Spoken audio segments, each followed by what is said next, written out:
Boa noite a todos e a todas, mais uma vez sejam bem-vindos aqui à programação da noite do Encontro Gaúcho de Agropecuária Regenerativa. É uma grande satisfação contar novamente aqui com a presença de vocês, depois de um dia intenso de programação, nesse momento aqui tão importante em que reforçamos o compromisso coletivo com um modelo agrícola mais regenerativo, sustentável e conectado com o futuro. Gostaríamos de registrar nosso agradecimento especial aqui a todos que tornam esse evento possível. O Encontro Gaúcho de Agropecuária Regenerativa é uma realização do GAS, o Grupo Associado de Agricultura Sustentável, com o apoio do SEDAI, UPF, Unigi, Emater RS e Instituto Brasileiro de Agricultura, o IBA. Contamos também com o patrocínio das empresas RBio, SLC Máquinas John Deere, Sicredi, Biobiol, Agricom, Inocular, Solúbio e Atuaçu. Vamos passar nesse momento a composição da mesa da solenidade de abertura oficial aqui, trazendo os seguintes representantes. Representantes do GAS, do Grupo Associado de Agricultura Sustentável, eu chamo ao palco o senhor Eduardo Martins.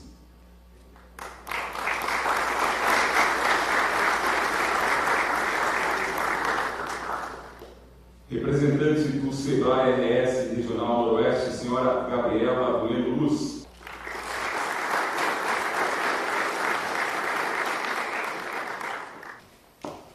Representante da Emater, senhor Luiz Bom.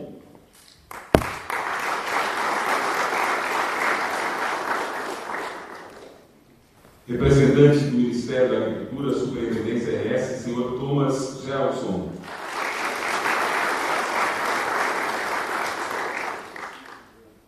E representando também aqui os patrocinadores do evento, anfitrião dessa noite, representando o Sicredi, Gerência Corporate, senhor Everton Gil.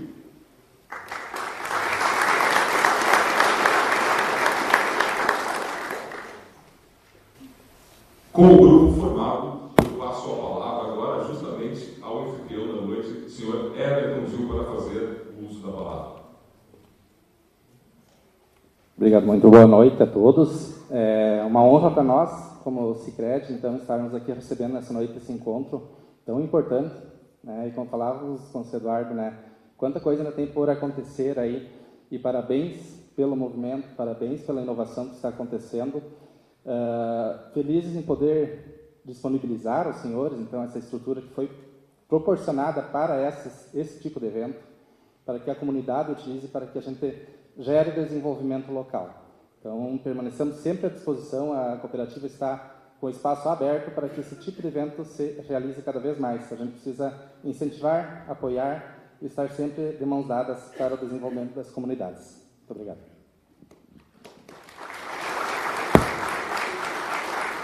Nosso agradecimento ao senhor Everton. De imediato, passo a palavra aqui ao representante do Ministério da Agricultura, Superintendência RS, senhor Thomas Gelson. Boa noite, meu nome é Tomás Pesini, eu represento o Ministério da Agricultura e Pecuária na unidade de Juí. O Ministério da Agricultura e Pecuária tem 6 unidades no interior do estado e Juí é a representante da região noroeste, que compõe 108 municípios. Então, eu não participo diretamente das discussões de políticas públicas, mas tudo que aqui for delineado ao Ministério da Agricultura, eu repassarei aos meus superiores e agradeço o convite pela participação do evento.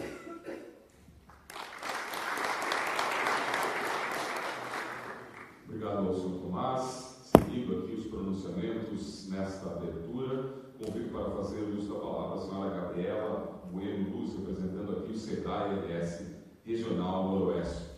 Boa noite a todos. Então, é uma grande honra ver esse auditório hoje pela manhã, né, e durante o dia, nosso dia de campo, estávamos cheios, e tenho certeza que amanhã a programação seguirá assim.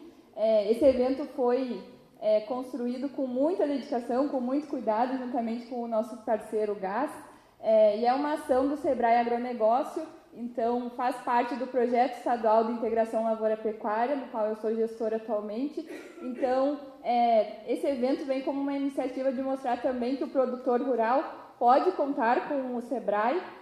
Nós estamos aí atendendo, né, na Regional Noroeste 98 municípios, então empreendedores, microempresas e produtor rural, tá? E, então, agradeço muito a presença de vocês e a nossa ideia é essa, conectar pessoas que querem fazer a diferença.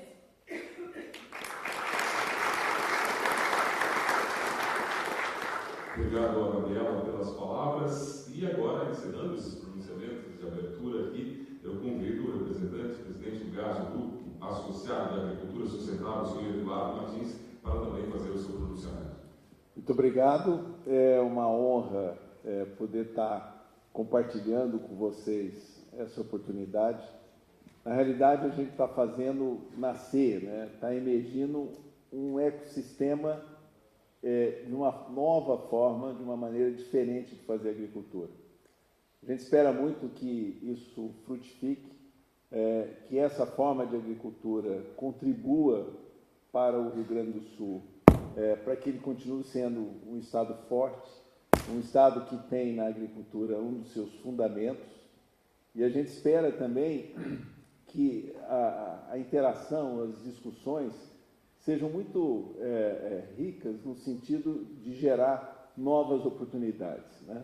Novas oportunidades para agricultores que estão conhecendo isso pela primeira vez, novas oportunidades para que agricultores que estão já consolidados reforcem, né, e descubram novas coisas, oportunidades para que as cadeias de oferta de serviço, insumos, equipamentos, né, possam se estruturar para essa agricultura acontecer, trabalhar para que a gente passe a ter instrumentos financeiros, né, para poder aportar para essa agricultura. Afinal de contas, ela reduz riscos, e risco é uma coisa fundamental para quem lida com empréstimo ou crédito, né? Porque a gente paga menos, portanto, temos mais chance de ir lá e honrar aquilo que a gente toma emprestado, e, ao mesmo tempo, temos menos riscos, sobretudo com relação a extremos climáticos, portanto, tem maiores chances de produzir. A gente também agradece muito a recepção que a gente teve das entidades aqui do Rio Grande do Sul, a parceria para fazer essa construção junto, sobretudo do SEBRAE e do Sicredi, sem os quais seria muito complicado a gente estar realizando isso. Portanto, eu espero que, a exemplo de hoje, o resto do evento, que nós ainda temos uma discussão, e amanhã possa completar as expectativas e as realizações que a gente espera. Muito obrigado. Passamos agora ao lançamento do livro Agricultura Regenerativa, Processos e Sistema da Fazenda Chiapeta. Dando continuidade à nossa programação, temos o prazer de anunciar o lançamento deste livro, Agricultura Regenerativa, Processos e Sistemas da Fazenda Chiapeta. E chamo ao palco aqui um dos organizadores do livro, que traz aqui um pouco do seu conteúdo, Vinícius Dalbianco, organizador do livro, que vai ser lançado nesse momento. Oi. Boa noite a todos e todas. Marcelo, por favor. Chamar o Marcelo, compor a mesa aqui comigo. E chamar também o Maurício Piscin, representando o GAS.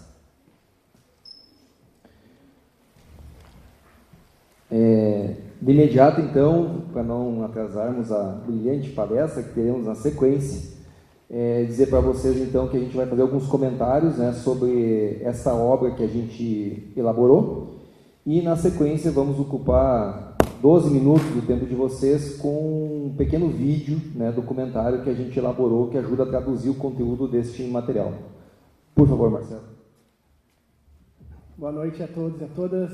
É uma alegria poder estar aqui presente, né, nesse grande evento. Maurício, GAS e todos os organizadores.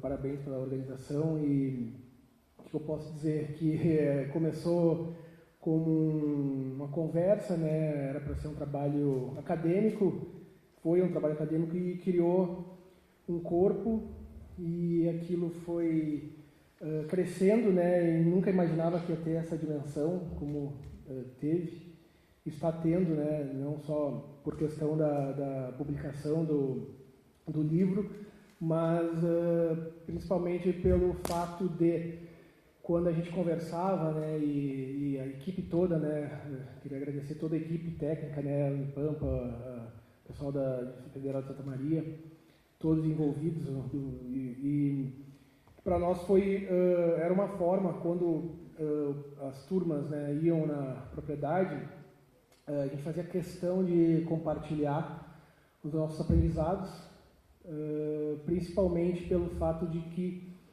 a gente também teve oportunidades de ir em propriedades rurais, né, fora aqui do estado, para aprender, né, e tivemos portas abertas, principalmente portas abertas por agricultores que faziam parte do gás.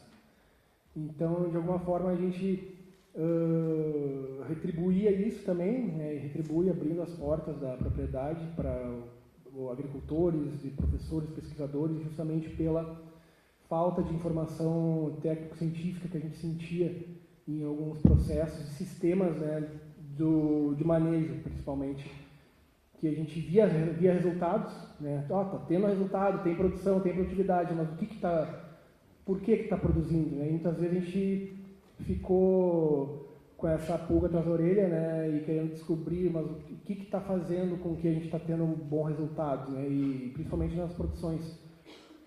A gente não sabia muito bem o que fazia, né, porque a gente começou a compor várias técnicas, né, de vários consultores e de agricultores que nos auxiliavam, e na época, isso há alguns anos atrás, não tínhamos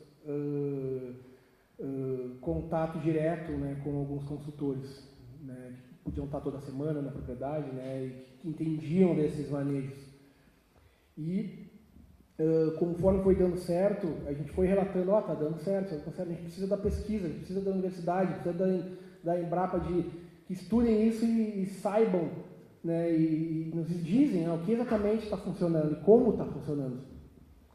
E chegou um momento que a gente acabou nos preocupando mais, né, com o que exatamente cientificamente está acontecendo, e começamos a colher os frutos na produção, e não só nisso, né, mas em toda a equipe, a gestão, né, as pessoas à nossa volta, né, com os resultados, e a gente começou a ter esses retornos por, como é que eu posso dizer assim, sem querer ter o retorno, né, a gente começou a ter produções muito satisfatórias, sem esperar esses altos rendimentos. E quando a gente chegou próximo, né, da academia, eu entendo que a academia também não sabia as respostas, mas conseguiu traduzir a sistemática do processo que a gente começou a fazer para ligar todos os pontos dos manejos. E durante essas entrevistas, né, e gravações, a gente entendeu que tudo isso faz parte dessa inteligência coletiva, né, desse conhecimento coletivo que existe no gás, nas associações, né, nos grupos de WhatsApp, na troca de um agricultor com o outro, né, e esse conhecimento coletivo é fundamental para o desenvolvimento, para desenvolver qualquer tipo de negócio, qualquer tipo de empreendimento, qualquer tipo de sociedade, né? Então, por isso que a gente agradece, né, pelo trabalho, né, e é uma forma de a gente poder retribuir para outros agricultores, para a pesquisa, né, mas é um pouquinho do todo, né, desse universo fantástico e ainda desconhecido das possibilidades de manejos e técnicas e princípios agronômicos, né, muitos ainda precisamos estudar e aprender e ligar os pontos, né, para continuar, evoluir e crescer. Muito bem.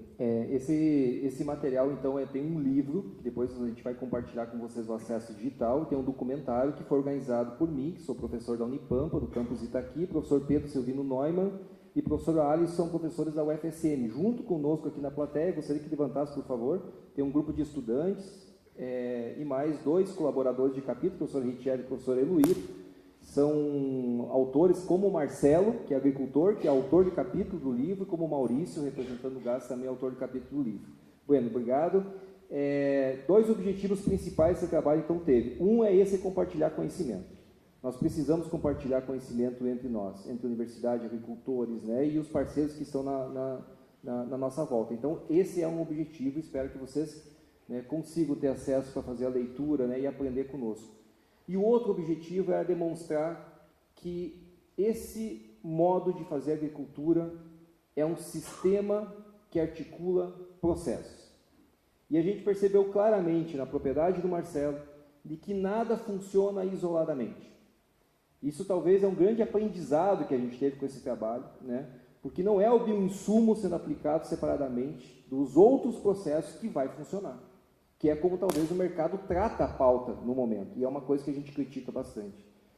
E isso nós tentamos demonstrar aqui. Nós fomos com uma ideia e acabamos fazendo outra, né? Porque nós fomos com a discussão dos bioinsumos, e nós fizemos outro porque nós percebemos que a questão não era os bioinsumos lá no Marcelo, eram os processos articulados. É isso que tem de diferente lá. E aí então a gente construiu a obra que está dividida em 4 partes. Uma reflexão histórica sobre as críticas ao processo de evolução da agricultura e a tecnificação e dos seus efeitos positivos e negativos. Uma segunda parte é uma linha do tempo sobre a história da fazenda, e a gente vai perceber que as coisas não acontecem por acaso. O seu Luiz, que vai estar presente aqui num pequeno vídeo que ele gravou para nós, que é o pai do Marcelo e do Gustavo, né? Há muito tempo estuda os processos de construção, né, da agricultura alternativa e sustentável. A terceira parte que nós construímos o trabalho foi descrever os processos que lá estavam colocados. E isso nós fizemos a frio. Nós fomos lá conhecer e discutir. Às vezes o Marcelo diz, não, mas isso não era importante. Não, Marcelo, mas é justamente isso que é importante. Então, os processos são divididos em solos, né, discussão sobre solos, discussão sobre o manejo de pragas e doenças, e também sobre plantas e cobertura. A discussão aí sim sobre os bioinsumos, que é uma parte. Gestão de pessoas, que é um diferencial gigantesco que se tem, né, na propriedade do Marcelo.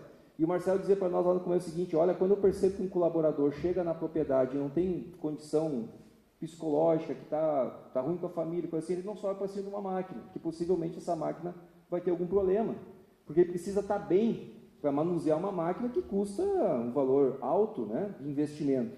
Então, a gestão de pessoas é um diferencial. Vocês perceberam hoje, quem teve a oportunidade de ir lá, a propriedade tem uma academia, tem uma unidade de saúde, tem uma escola. Isso faz parte da agricultura regenerativa, dar condições para que o trabalho seja desenvolvido de uma forma de qualidade. Gestão de custos, né, é um outro processo que a gente trabalhou, né, então que muitas vezes não é o aumento da produção, que é a questão da produtividade, sim é a redução de custos, e acho que esse é um legado importante da unidade de produção do Marcelo. E por último, outro trabalho também, que é o processo de formação e conhecimento. E que nessa unidade, como tantas outras, né, da região, que a gente sabe que fazem, né, se destaca completamente. O agricultor sendo formador e sendo formado ao mesmo tempo, né? Se dispôs a formar, né, pessoas, né, e está também disposto a se formar, né? Então, isso que investir nisso, né, investir recursos da unidade de produção para o processo formativo. Antes, então, de nós ir para o vídeo, que a gente vai passar agora, né, vocês não tiveram a oportunidade, estava fechado, de entrar na oficina do Marcelo lá. Quando nós vimos a oficina do Marcelo aberta, eu fiquei, né, com um pouco até de inveja do meu galpão que eu tenho na minha casa lá, porque a oficina do Marcelo não tinha uma gota de óleo no chão. E a gente foi perceber, então, que quando a gente olha isso funcionando de uma forma muito adequada, né, uma oficina organizada, uma máquina de 1984, funcionando com piloto automático, com ar-condicionado, né, algo especial tem aí, né, que é perceber isso, uma coisa funcionando articulada com a outra. Nada funciona isoladamente. Não adianta, não vai funcionar isoladamente, né? Eu acho que essa é a mensagem geral. Convidamos vocês, então, a assistir, então, uma fala do seu Luiz, né, que é o pai do Marcelo e do Gustavo, e, na sequência, um resumo do documentário que a gente produziu, que não vai dar tempo aqui de passar todo ele, um resumo do documentário. Então, o livro está escrito em papel e também está traduzido em documentário para ajudar a comunicação entre a gente. Boa tarde, senhoras e senhores. nossos cumprimentos aos organizadores do evento e aos participantes. Sou Luiz Chapet, engenheiro agrônomo formado em Porto Alegre, e que desenvolve a atividade desde décadas.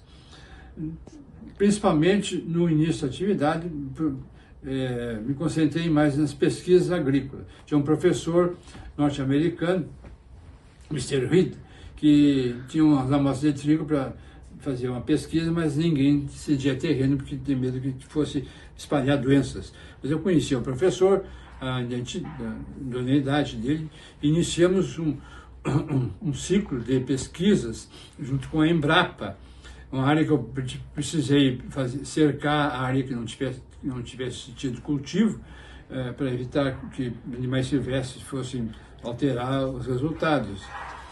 E foi o início da nossa parceria, uma parceria forte com a Embrapa, depois com a PAJU, a Associação dos Profissionais de Agricultura de Ijuí, que também foi muito forte na nossa parceria e que me conduziu a bons resultados da atividade rural.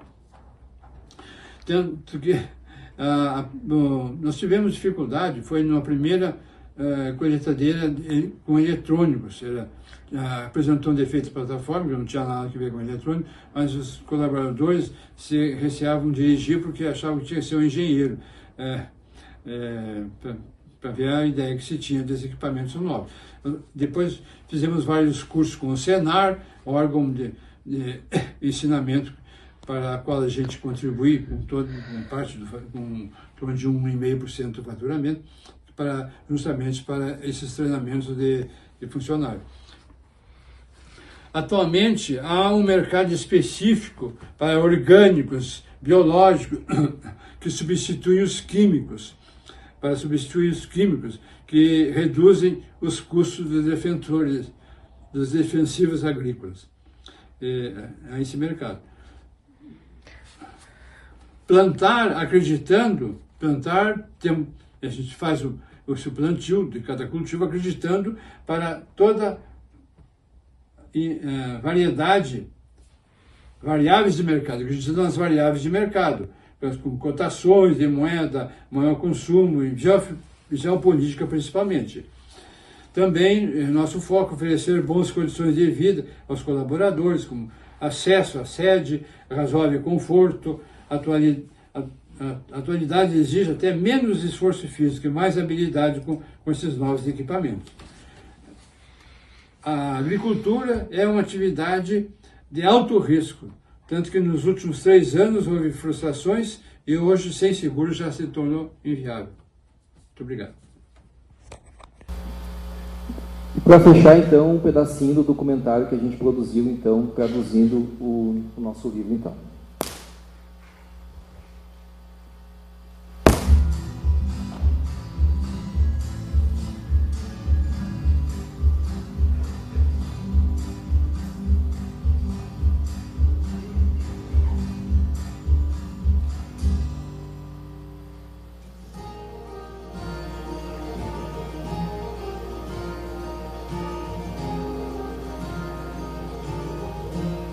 Os meus bisavós vieram aqui para a região, vieram da região de São Gabriel, no início do século passado, em 1900 e pouco, vieram para a região, né, com o espírito de uma nova vida, né, no começo, na década de 70, então era pecuária, na década de 70 meu pai já com a profissionalização, né, de agronomia, então ele se formou e voltou aqui para a região, já com a rotação de grãos. Depois que eu e o Gustavo formamos, né, a gente veio para a propriedade e veio com essa característica, né, e também buscar fontes de experiências e tecnologias, as tecnologias, né, as inovações que a gente começou a trazer aqui para a propriedade, né, começaram com o Gustavo, como ele tinha bastante conhecimento da parte de solos, né, a gente decidiu fazer a nossa própria análise de precisão. Após isso, iniciou então o processo de investimento em irrigação. Com a irrigação, né, as primeiras irrigações que a gente fez ficava na lavoura e observava o sistema funcionando, a irrigação, a água caindo no solo e, para nossa surpresa, né, a água não infiltrando no solo. Foi mais um passo que a gente deu para buscar melhorias. Então começou daí um novo processo de buscar solução até que a gente caiu nas plantas de cobertura. E a planta de cobertura foi uma decisão que a gente entendia que, olha, não é de um dia para o outro. É demorado fazer com que as raízes consigam perfurar, quebrar essa camada de compactação, né? Mas é possível. E isso, hoje a gente comprova que foi a melhor decisão que a gente fez. Após a planta de cobertura, que a gente começou a entrar nos micro-organismos, no manejo de micro-organismos. Uma das últimas tecnologias que a gente implantou dentro dessa linha de tempo, que está fechando todo o ciclo, é o micro-organismo. E a gente tem uma visão que é o conjunto da obra que vai melhorando o nosso sistema. A gente teve implantação de áreas aí que a gente iniciou com 30 sacos por hectare e hoje com o nosso manejo a gente está produzindo acima de 50 sacos. Bastante áreas quebradas, que chamam, né? Bastante ladeira. E a gente teve muito pouco escolhimento de áreas esse ano, devido à matéria orgânica e à aparelho que a gente tinha em cima. Questão do plantio hoje, a gente notava que o trabalho esforçava muito, né? Por causa da compactação do solo. A gente trabalha em sistema destruidor, né? E hoje o trabalho trabalha bem mais leve. Bom, a gente tem várias espécies de gramínea, menor, né? A gente trabalha hoje com 3 espécies de abelha, trabalha com centeio também, dá uma boa dinâmica de parte de gramínea, né? Nabo, ervilha e velhaca. Aí, em parte outonal, a gente trabalha com trigo morisco, sarraceno, capim-cidrão e sorgo, né? Isso a gente tem para nossas coberturas. Trabalha com mix de plantas agregadas, né? Essas especificamente multiplica a semente e depois a gente transforma ela no mix para a própria cobertura. Nisso a gente faz trabalho em cima de cobertura com os nossos biológicos, tanto como isolados como colono, né? Multiplicação que a gente usa.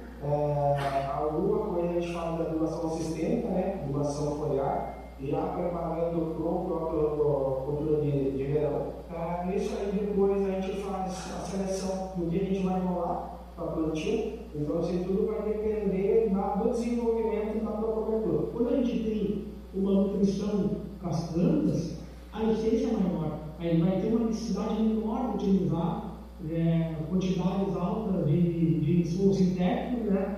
E a gente, para começar também, a abelha, a gente está vendo aqui, né? Menos de 10 exemplares delas. Bioinsumo, né? Hoje, por busca de uma solução para a agricultura, uma solução onde a gente não fique dependente de insumos que nos onerem, principalmente o custo, que a gente consiga ter mais liberdade de escolha entre insumos. Né? Esse processo aqui é um biofertilizante, né? Pode ser feito em qualquer propriedade rural, em qualquer tipo de escala, né? Qualquer tamanho. A gente iniciou, né, com essa ideia de produção do próprio insumo, né, faz já alguns anos. Essa necessidade principal veio buscar uma solução para eles em custo de produção. Pensar na floresta na lavoura é um ponto-chave. É pensar em que existe uma floresta para conseguir começar a aplicar essas técnicas, né? Ele tem a parceria do Sindicato Rural, né? Ele tem a parceria com o Senar também, com a Emater, né? Então, a gente busca capacitação também externa. Eu acho que o que eu posso destacar aqui, desde que eu entrei aqui, é esse incentivo que a empresa dá para o funcionário a crescer e a buscar mais conhecimento. A equipe toda pensa muito em trazer pessoas de fora, universidades, professores, para poder trazer conhecimento para nós, né? E eles sempre permitem que a gente entregue junto com isso. Então, eu acho que isso é um ponto maior destaque. A gente tem uma equipe sólida, né? Que está buscando isso aí. Levar atividades que não é muito viável em questão de equipe, né? Porque tu nunca vai ter uma equipe bem formada e também uma equipe sólida, né? Vai estar trabalhando no nosso horário, no horário diferenciado de todas as outras federadas, trabalha no horário de questão de criança.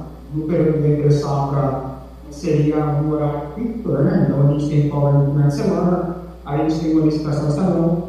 Hoje a gente tem uma remuneração, tem plano de carreira, tem cada ano incentivo para pessoal, a cada ano a redução salarial. Por qualquer decisão dentro da propriedade aqui, seja em manejo, em qualquer decisão de estrutura, assim, a gente sempre faz reuniões, né, o Marcelo, sobre isso, como pode conversar. A gente faz hoje um programa de manutenções. A cada operação, tipo pré-plantio, pré-colheita, a gente faz uma organização dos equipamentos que serão realizados a manutenção. Hoje a gente faz manutenção preditiva, manutenção preventiva e manutenção corretiva, né? A gente tem também a questão de custo-benefício da máquina hoje, em questão de manutenção equivalente a de 30% a 40% do valor do equipamento, se estuda a viabilidade de uma compra de um novo. Então, cada 250 horas, automaticamente a gente está fazendo troca de óleo, troca de filtros, e verificando já uma possível falha de algum sistema. A manutenção, quando é corretiva, geralmente acontece um problema dentro desse intervalo de 250 horas que é fazer muito fácil, né?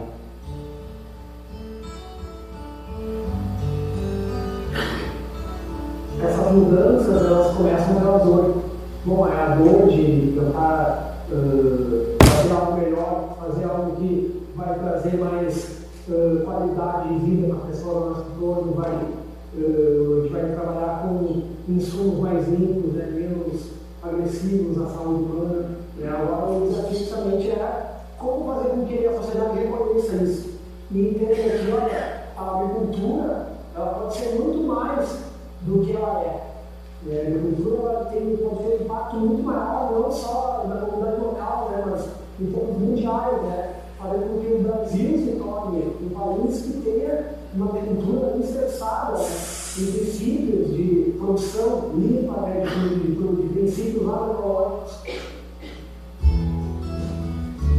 É isso, gente. Muito obrigado pela atenção de vocês.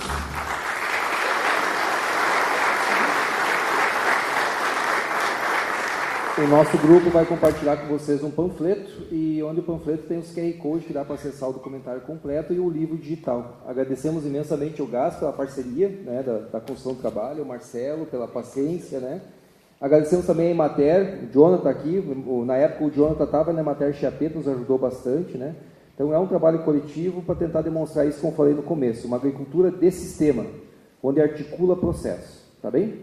Um abraço.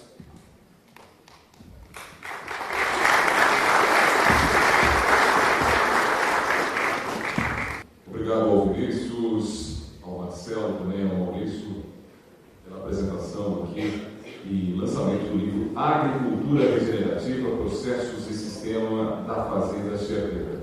Dando sequência à nossa programação, vamos ao painel de discussão Repensar a Agricultura no Rio Grande do Sul à luz do agravamento dos extremos climáticos.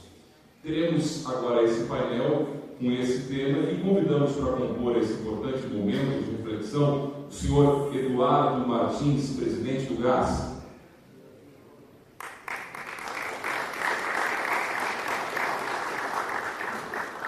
Também Michel da Rocha da Silva, engenheiro agrônomo, doutor em agrometeorologia e produção vegetal, professor da Unijuí e fundador da Crops Team.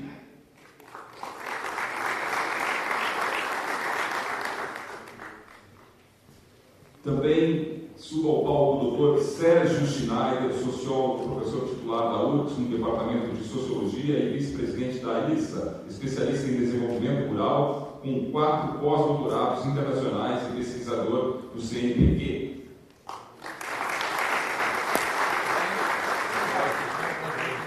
Também compõe esse painel o senhor Luiz Pombo, engenheiro agrônomo, mestre em engenharia ambiental e gerente técnico da Emater LS. Eu vou começar fazendo uma provocação que é um pouco a seguinte. Se Se a gente for pegar essa discussão de variabilidade climática, né, acho que a maior cilada que as pessoas acabam caindo é começar a discutir, e muitas vezes leva a uma atitude de negacionismo, né, se é, não, é uma variação prevista ou que acontece de uma forma sistemática do planeta. Não, a razão é humana. Eu queria dizer que, seja qual for a origem, a consequência para os agricultores é a mesma. Até porque, se você pega os últimos 20 anos, na maioria das regiões brasileiras de produção, as dificuldades climáticas já estão registrando de forma sistemática, né, um aumento. E me parece, pelo que tudo indica, que o Rio Grande do Sul tem uma situação mais complicada em relação a esse aspecto, né? Seja por causa da posição geográfica e a possibilidade de estar submetido a expressões, né, da dinâmica climática de uma forma mais incisiva. Se é assim, e se a gente também está vivenciando isso, eu acabo perguntando um pouco o seguinte: aquilo que a gente consegue estruturar e organizar do ponto de vista de construir resiliência, né, de precaver, é suficiente para a gente poder lidar com as variabilidades que a gente está submetido? Se não é, e essa é uma, talvez a gente não saiba responder, mas porque a gente está fazendo um esforço enorme para construir resiliência, né? Possivelmente a gente vai descobrir que tem um conjunto de coisas ainda que não está sendo feito, mas a agricultura, para construir solo, para estabelecer uma capacidade de reter, etc., né?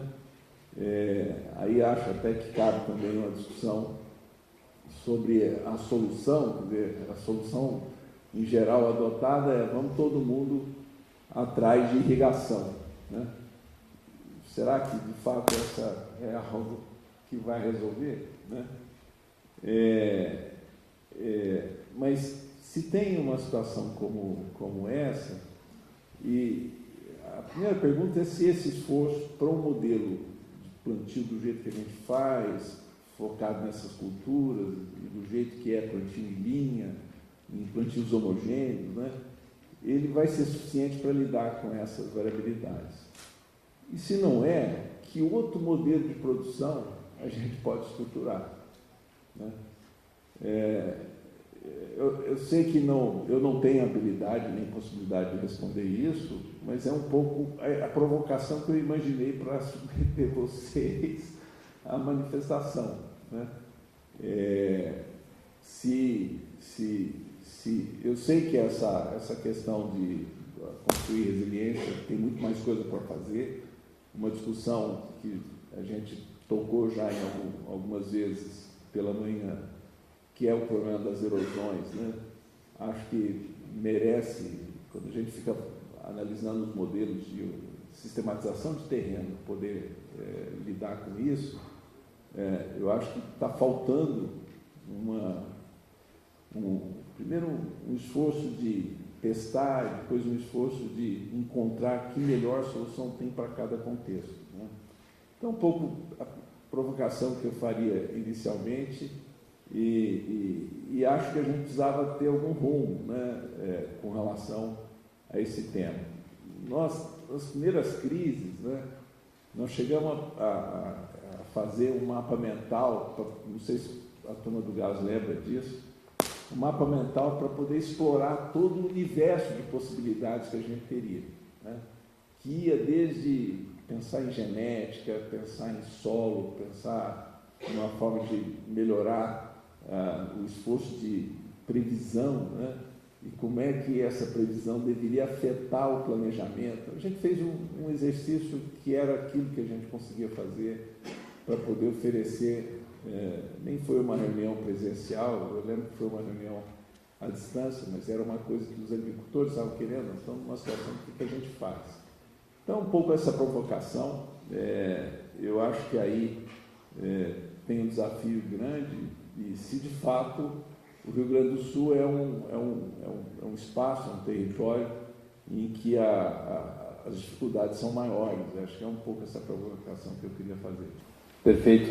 Dando seguimento então à discussão, realmente não é uma situação simples de resolver, né? A gente vem desde a Revolução Industrial aumentando a emissão de CO2 na atmosfera.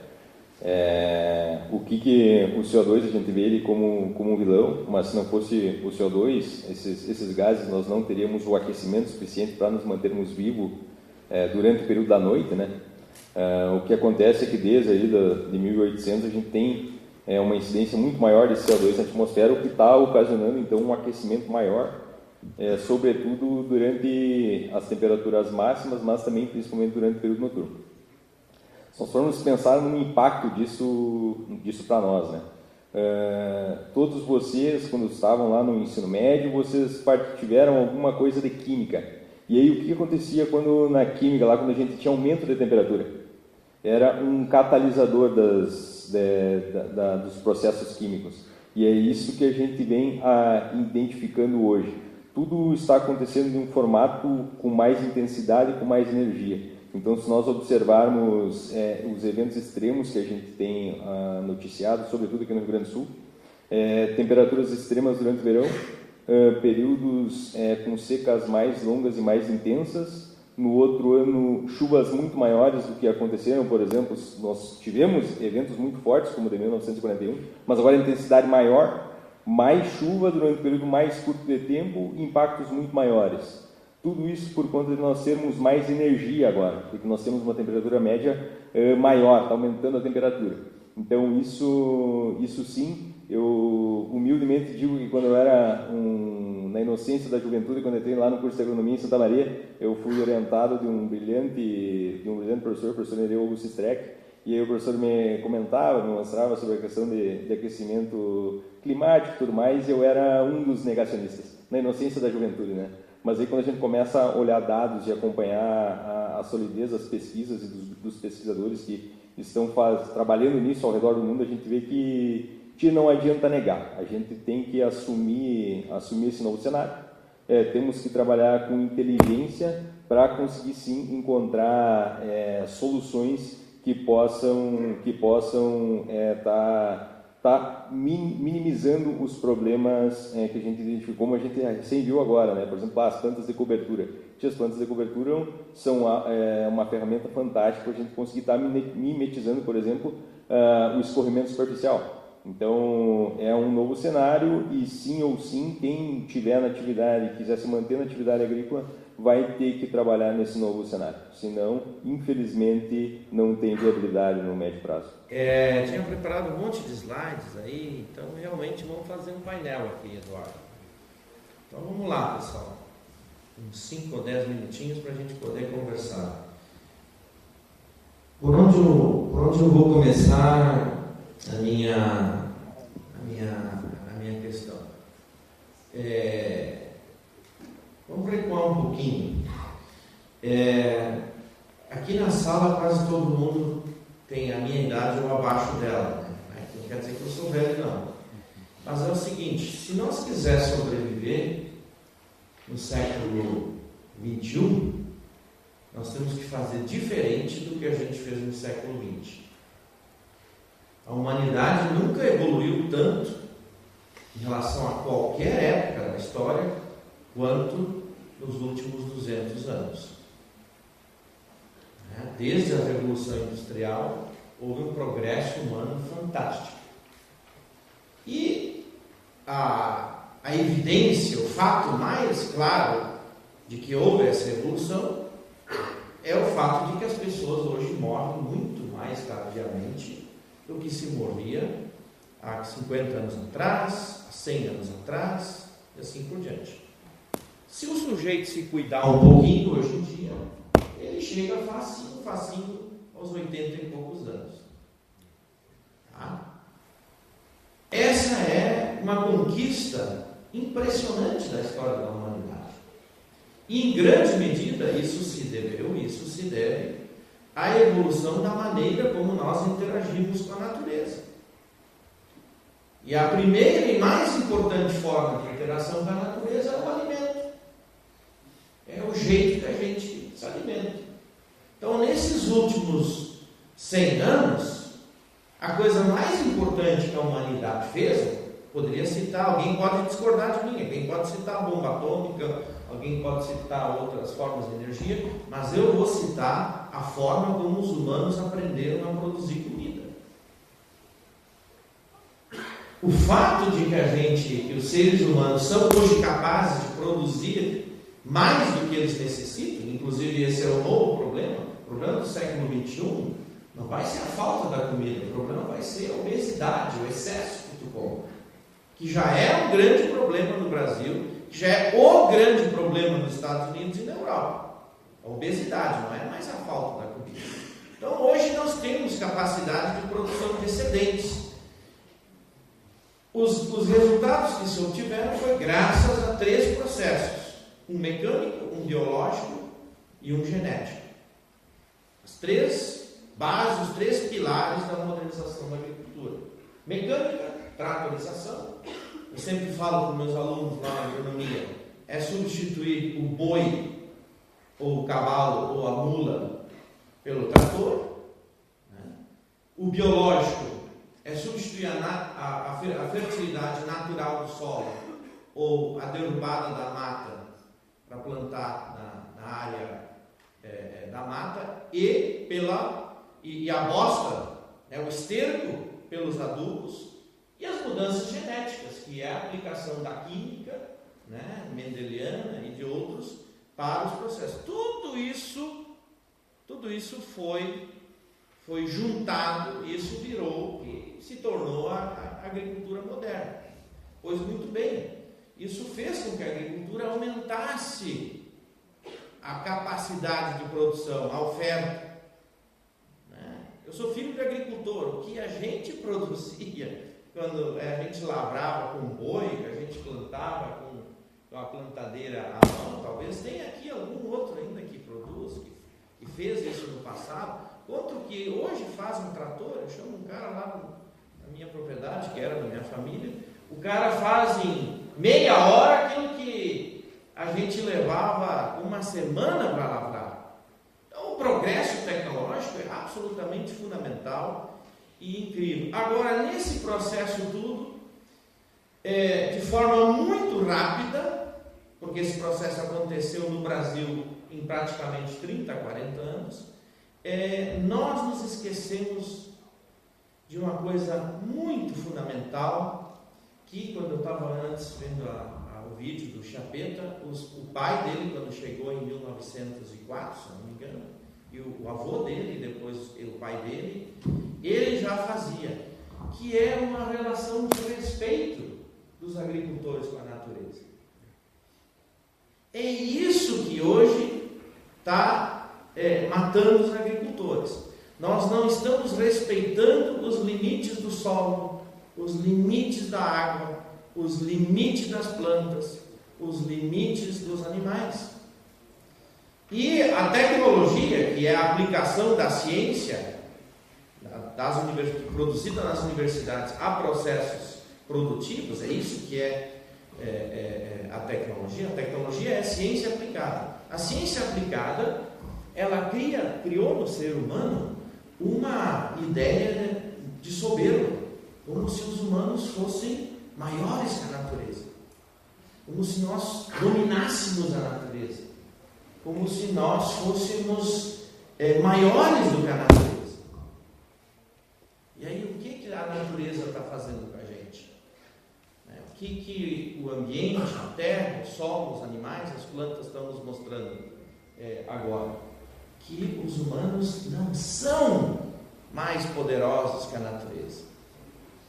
E essa eu acho que é o aprendizado que a gente está chegando agora. Depois de 70 anos em que o modelo criado no pós-guerra, ele funcionou, porque é assim, os ciclos tecnológicos, eu poderia repetir aqui as grandes revoluções tecnológicas. As revoluções tecnológicas fazem exatamente isso. É que nem tu vai no médico, né? Tu toma lá um antibiótico. No começo o negócio funciona muito bem. Daqui a pouco o teu corpo vicia naquele negócio e o antibiótico já não faz mais tanto efeito.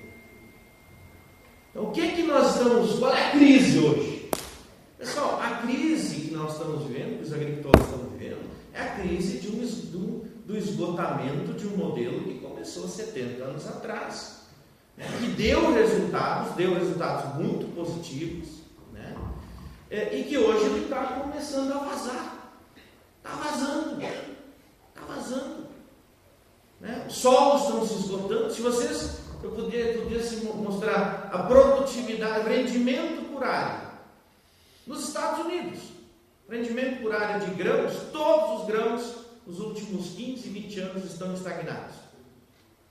Estão estagnados por quê? Porque os caras não estudam? Não. Claro que não. Né? A estagnação tem uma série de explicações, mas entre elas, de novo, é essa maneira como a gente procede. E isso vai se estender para as outras áreas também. Então, o que a agricultura está nos dizendo? As plantas, os animais, o solo, seres vivos, porque quem é agricultor, uma coisa que agora eu estou voltando a ser agricultor, porque eu era um agricultor, agora estou voltando a ser agricultor, e aí uma das coisas eu confesso a vocês, mais impressionantes, volta e meia eu me sento lá, onde meu pai, meu avô, meu bisavô plantavam, eu fico pensando, como é que esses caras conseguiram sustentar uma família em cima de 20 hectares? Eu tenho 12 hectares. Como é que eles conseguiram sustentar uma família? Eu tenho doutorado, pós-doutorado, tenho meu salário. Se eu tivesse que viver da propriedade, eu não sobreviveria. Não pagaria minhas contas. E essa é a realidade que muitos agricultores vivem. E os agricultores não têm outras rendas, como eu, como muitos outros. Eles têm que viver daquilo ali. Então, o que os agricultores estão fazendo? Quando tu chega no momento de crise, tu vai apertando. Quanto mais tu vai apertando o solo, quanto mais tu vai apertando o sistema produtivo, mais próximo tu chega da morte. Desculpa essa palavra, mas é isso que nós estamos fazendo. Então, se nós continuar caminhando nessa esteira, nesse modelo que deu certo, que produziu resultados nos próximos anos, nós vamos caminhar para o... Eu sempre uso aquela figura do brete, do boi que está indo para o brete para abatedouro. Ele está indo para a morte, mas ele não sabe. Tem muitos agricultores que estão no caminho do brete, mas eles não sabem ou às vezes não querem saber. E cabe a nós, pessoas como eu, que trabalham na universidade, pessoas como extensionistas, pessoas de outras universidades, cabe a nós, pelo menos, alertar, pelo menos dizer, e não só alertar, nós temos que ser capazes de criar alternativas. E o que eu estou fazendo aqui hoje, e esse encontro aqui, eu vejo aqui que vocês estão procurando alternativas. Tem aquele adágio chinês, né? A primeira coisa que tu tem que fazer, quando tu te dá conta que tu tem um problema, é te ter a consciência que tu tem um problema. E é isso que os agricultores estão fazendo. Então, esse é o primeiro ponto que eu queria chamar a atenção. Para não me estender, eu vou falar uma segunda coisa bem forte. Pessoal, nesses 70 anos de agricultura que deu certo, eu não nego, eu discuto isso muito com meus alunos, lá todos os estudantes de agronomia. Professor, mas se nós não tivéssemos tido a modernização da agricultura, não tivesse feito isso, o mundo estaria passando fome. Eu digo sim. Mas uma coisa que deu certo durante um tempo não quer dizer que vai dar certo ad infinitum. E nós humanos, quando a gente chega num ponto limite, a gente tem que se renovar, a gente tem que se atualizar e buscar os próximos planos. Então, pessoal, nós estamos em 2025, pessoal. Vamos em 2025, vamos sair da agricultura do século XX. Nós estamos fazendo no século XXI a agricultura do século XX. E com isso eu não quero dizer, como alguns colegas meus, e esse é um grande tema de debate entre eu e muitos colegas dizem que tem que voltar a fazer a agricultura do século XVIII. que é a agricultura quase que sem máquinas, quase agricultura do alto consumo, também não. A agricultura hoje ela tem uma função muito importante, e isso eu ia mostrar nos slides. O mundo hoje é urbano.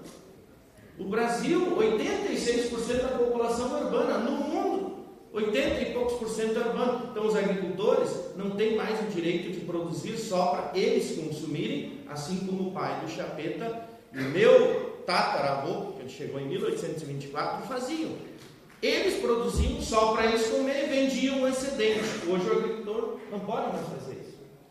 A agricultura brasileira do século XXI não pode ser uma agricultura que se dá o luxo de produzir só para o mercado interno. É uma agricultura que tem que continuar sendo uma agricultura importante para o mundo. Só que não é por causa disso que nós temos que continuar fazendo uma agricultura que exaure os nossos recursos naturais, que exaure a saúde dos agricultores, porque tem muito agricultor doente, biologicamente no seu corpo, e tem muito agricultor doente na cabeça. Muitas pessoas sofrendo psicologicamente pelas razões que eu nem vou citar aqui, e você sabe. Então, o que eu acho que a gente tem que fazer? Esse é o meu ponto, Eduardo, para te responder a tua pergunta. O que nós precisamos fazer? Não dá para jogar fora a água do banho com a criança. Isso significa que não dá para fazer uma revolução de uma hora para outra. Nós temos que fazer uma transição. Agricultura regenerativa, bioinsumos, são o primeiro passo da transição. O que nós vimos no vídeo que o Chapeta fez, o Chapeta já está fazendo a transição há muito tempo. A colega que me deu carona aqui, a Alegrete, disse: nós vamos começar a fazer a transição. Tudo tem um conjunto de etapas. Bom, a Emater precisa fazer a transição. A URGS precisa fazer a transição. A UFSM precisa fazer a transição. Porque dentro da URGS, e eu acho que ele fala depois pela UFSM, na URGS, a cabeça dos meus colegas está no século XX.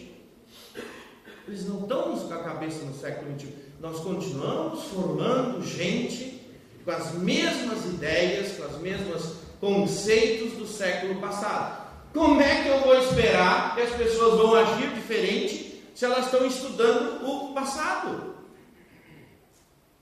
As instituições que foram criadas para esse modelo, o crédito, o financiamento, a extensão rural, a pesquisa, a Embrapa, não tem gente da Embrapa aqui, estão e continuam com os pés presos no pântano do modelo agrícola do século XX.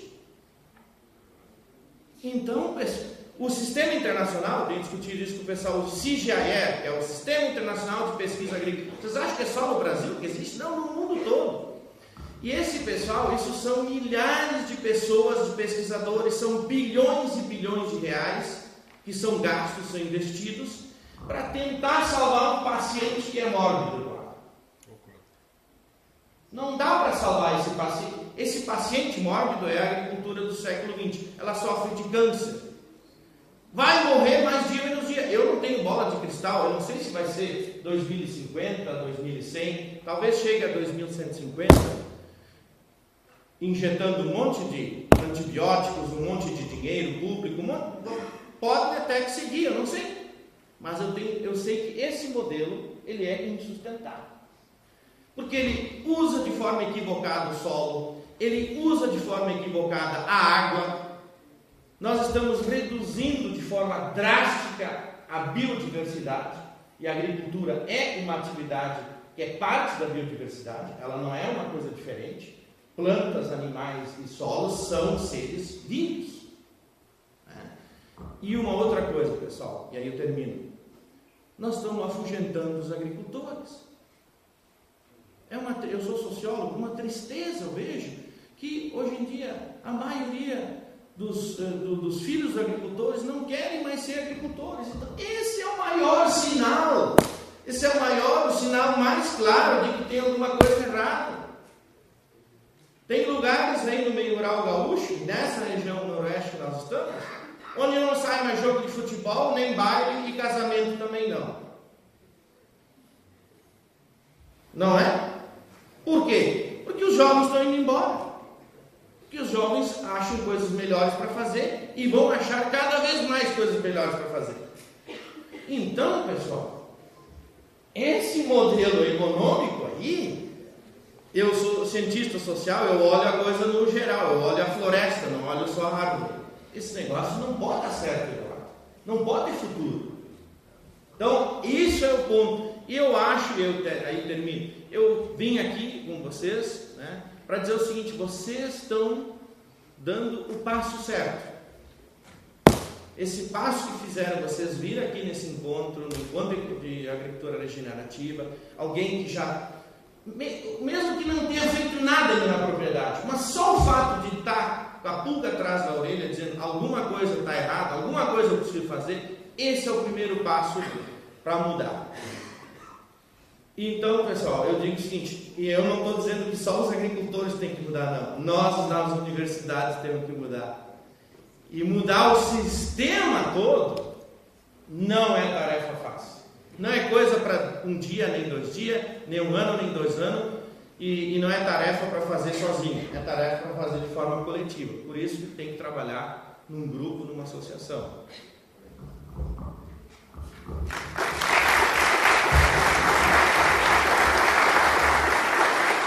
Boa noite a todos. Tenho que agradecer aqui o convite, né, a GAS, pela participação, honrando o nosso tempo de cooperação. Nós gostaríamos de estar com vocês sabem disso, né, Maurício e Eduardo, como co-realizadores, né, desse evento. Infelizmente nós tivemos tempo hábil para isso. Vamos fazer um evento sobre bioinsumos ainda na primeira quinzena de novembro. Esperamos a participação da GAS e demais entidades que queiram colaborar nesse evento. Já é o 3º evento estadual a respeito desse tema. Como Emater, diretoria técnica, nós temos que dizer que estamos bem confortáveis nos temas hoje ocorrido aqui, de todos os relatos de experiência do evento que nós fomos à tarde, porque é um trabalho que a gente tem que dizer que é antigo já nosso.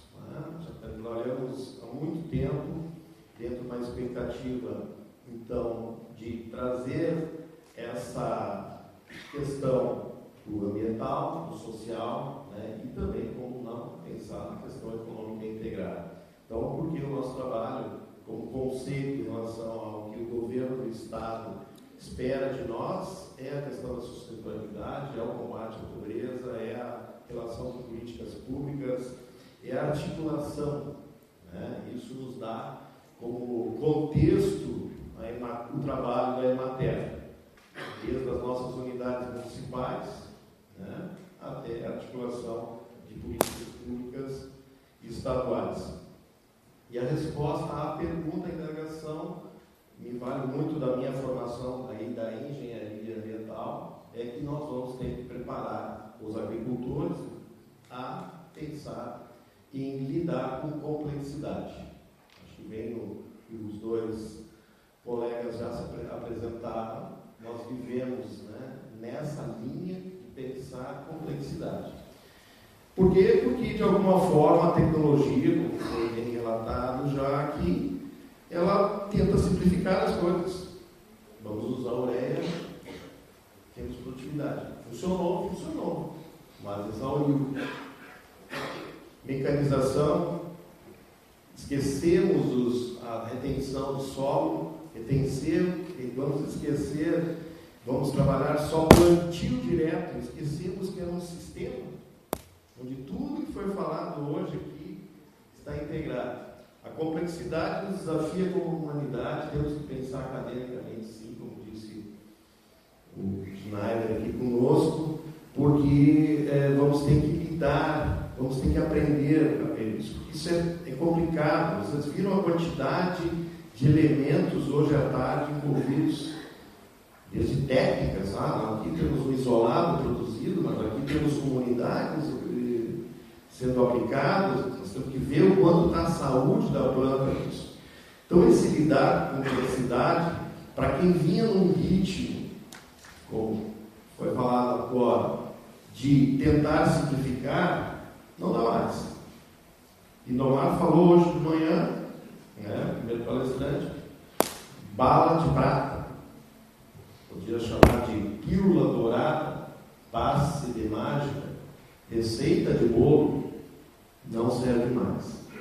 Não dá para fazer lá um curso de protocolos de imediato, né? Nós gostamos disso, o agricultor gosta disso. Bom, me dê o protocolo, nós vamos aplicar e vai funcionar. Não, é complexo. Vai além disso. O solo é complexo.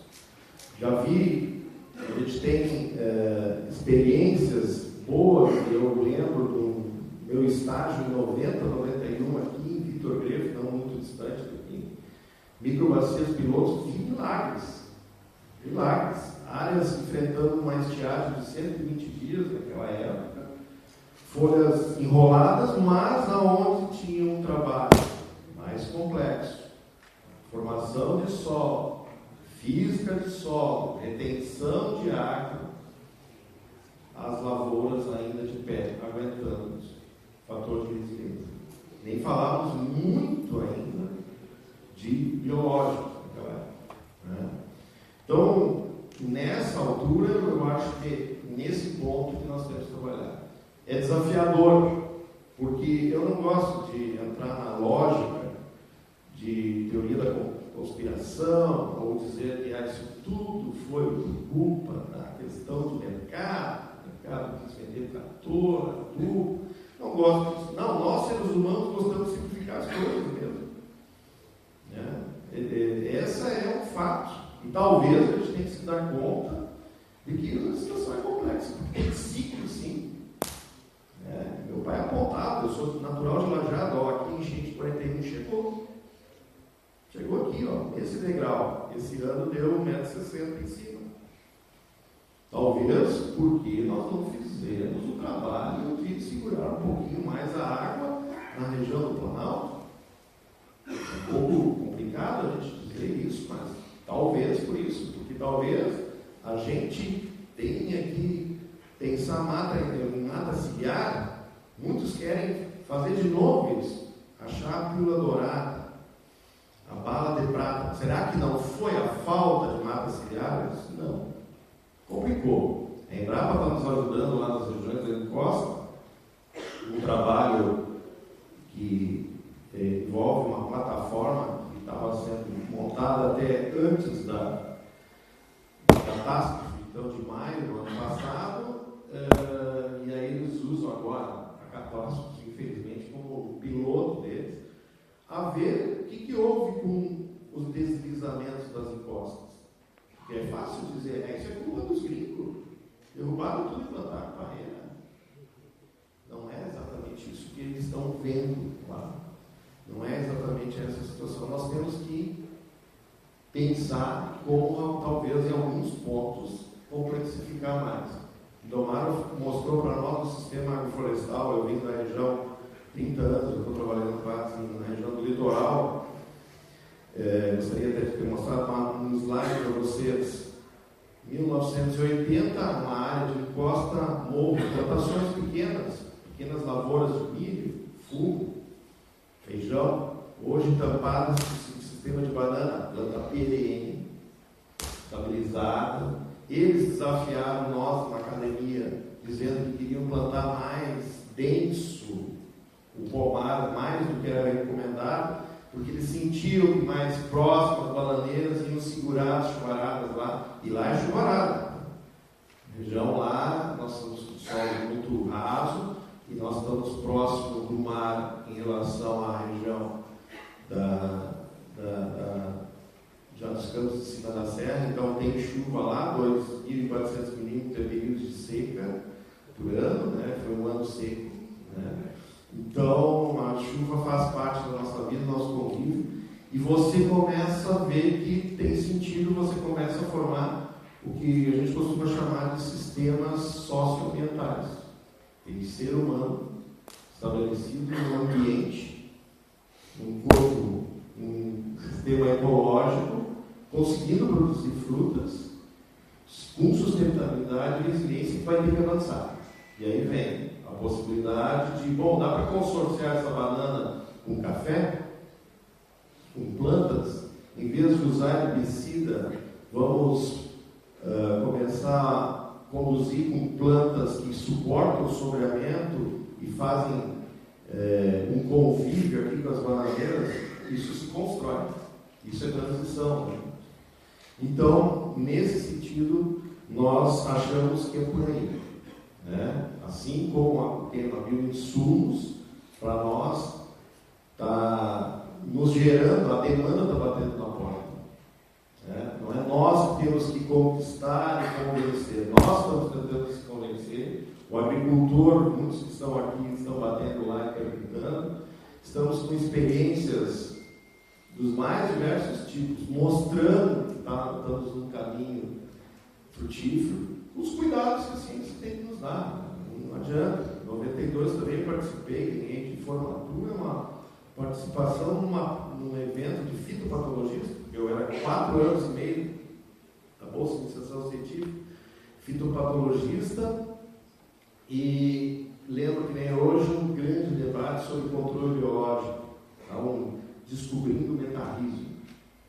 E a ideia era formar cápsula como que ele formava, não distribuir o metarrismo. E aquilo fervulhou um grande debate, mas será que não é irresponsável nós usarmos de uma forma ampola, quem sabe o micro-organismo, daí outros já rebatiam, mas se nós jogar isso na natureza, será que nós vamos fazer a mesma coisa que estamos fazendo com a química? Tem que ter precaução. Né? Ele inventou o tema de desenvolvimento sustentável e disse, não, a natureza tem que ter precaução. Mas está nos desafiando, está nos mostrando que o caminho é pensar complexamente, ir para sistemas mais complexos, uma interação, agora foi mostrado, tendo o elemento árvore, os elementos biológicos, químicos, de alguma forma sincronizada. Isso nós não temos a menor dúvida. Né? Mas não é fácil. E também eu não posso deixar de dizer, eu acompanho um outro grupo, que é o grupo da conservação de água e solo, a sensação, depois de tudo que aconteceu, deles, de alguma forma, não terem conseguido trazer a estrutura em relação a como ideia a questão do trabalho de conservação do solo. Por que isso? Há uma força da simplificação. Há uma força da simplificação. Isso é nossa, interna talvez. E ela talvez seja muito mais forte. E aí se perdeu. De novo, vou repetir. Deixou de ser um sistema de plantio direto, com rotações de cultura, subsolar, incorporação da possibilidade de plantas, né, de cobertura, de plantas formadoras de matéria orgânica, em vez de ter o uso de compostos, o enriquecimento todo, para ficar um plantio direto. Palha é o suficiente. Isso eu acho que para nós é fundamental. Eu acho que nós temos que realmente construir essa percepção e essa postura em relação aos agricultores. Obrigado.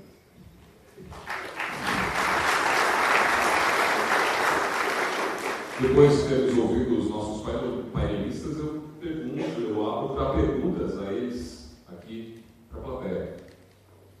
Eu queria começar com uma pergunta, dá licença. Eu acho que a gente podia fazer uma rodada rápida, se vocês concordam, do ponto de vista de encaminhamento. No seguinte sentido.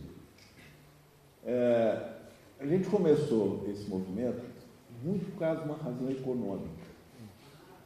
O agricultor, ele sempre está ali no limite. E aí a gente começou a perceber que a melhor forma de reduzir custos era mexer nos insumos, porque os insumos tinham um peso muito grande na conta do agricultor. E para substituir os insumos, nós tínhamos que substituir os insumos industriais.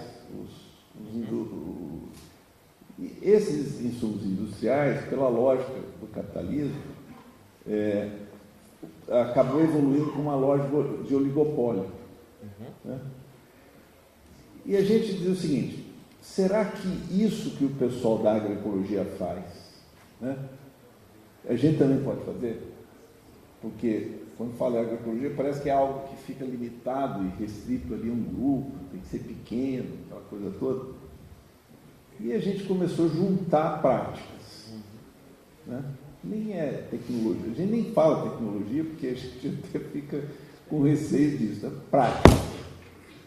Aí a gente começou a perceber que práticas acessíveis, né, podiam ser escaladas, porque podia funcionar inclusive para áreas grandes, e funcionava. O acessível significa que tem no local ou no regional. Custa menos.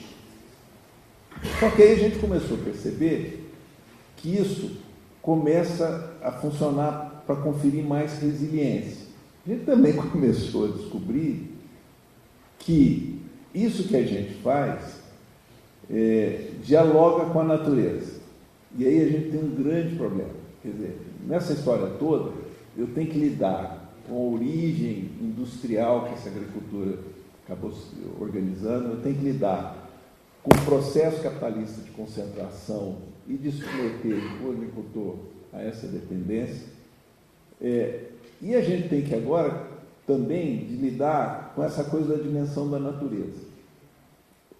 A gente acaba, aqui tem pessoas que fizeram já muitos relatos ao longo aí da experiência e do tempo que eu tenho de convivência com eles, e tem um tipo de uma frase que às vezes varia, que é o momento que o agricultor deu um salto. E essa frase é mais ou menos o seguinte: eu passei a vida inteira lutando para controlar a natureza. Né? É fácil compreender isso. Pega o nome dos insumos químicos. É tudo bélico, é tudo de combate, é tudo de ataque, não? É tanque, incidência, incisivo. O agricultor. O agricultor é um cara que fica lá, é um guerreiro, ele tem que ficar guerreando contra a natureza. Aí o agricultor descobre que a natureza é parceira dele. Bom, aí o cara mudou. E você vê que essa coisa desse processo, que a gente está aqui compartilhando e vivendo, ele é exatamente isso. A agricultura é a natureza? Não, esquece, a agricultura não é a natureza. Mas, ao mesmo tempo, aí vocês citaram vários aí do ponto de vista da ciência, da pesquisa, do conhecimento, nós precisamos de pesquisa, nós precisamos de conhecimento. Aliás, o conhecimento que a gente precisa não é o simplificado, não é o reducionista da curva dose e resposta. Não dá mais. Ao mesmo tempo, nós temos certeza que jogar sal no solo, para quem tem que lidar com resiliência climática, é uma coisa fora de possibilidade. Que senso tem isso? Né? De matar com sida aquilo que eu preciso para poder estruturar algo responsivo. Estou falando essas coisas porque é um pouco o sentimento que a gente tem.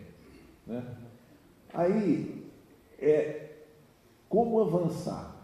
Porque, ao mesmo tempo que eu tenho que criar uma nova base de entendimento e percepção disso, tem que vir da academia, nós precisamos estabelecer um esforço de sensibilizar e criar alinhamento político, nós precisamos fazer com que uma cadeia que está montante também se estruture para poder lidar com essa agricultura, e a gente depois tem que começar a pegar isso que nós estamos produzindo e fazer quem consome compreender o significado disso.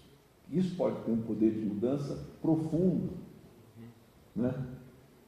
Nós, por exemplo, não temos nenhuma dúvida que se essa agricultura avançar do jeito que ela vem avançando, ela é carbono negativo, ela não é carbono positivo. Nada. Não é baixo carbono, isso é coisa, é negativo. Sequestra. Né? Então, eu acho que a gente precisava um pouco, desculpa falar tão longamente, mas a provocação qual é a melhor forma? Eu sei que não é um dia, nem são anos, é um processo. Mas a gente já avançou algumas coisas, nós já temos uma rede de gente que sabe fazer, que demonstra como funciona, que é possível, que é melhor para o agricultor, para o local que ele está, é melhor do ponto de vista da independência de importação, é melhor para um monte de coisa, é melhor para a sociedade, porque quando essa agricultura funciona, o dinheiro que ela tem que gastar para as coisas fica no contexto, então é melhor também do ponto de vista social, de compartilhar prosperidade. Então a pergunta é um pouco, na avaliação de vocês, como é melhor avançar, inclusive aproveitando, né, a crise que a gente tem do ponto de vista da pressão climática? Perfeito. O primeiro ponto que eu enxergo dentro dessa provocação a simplificação é uma chave para tentar atingir mais pessoas.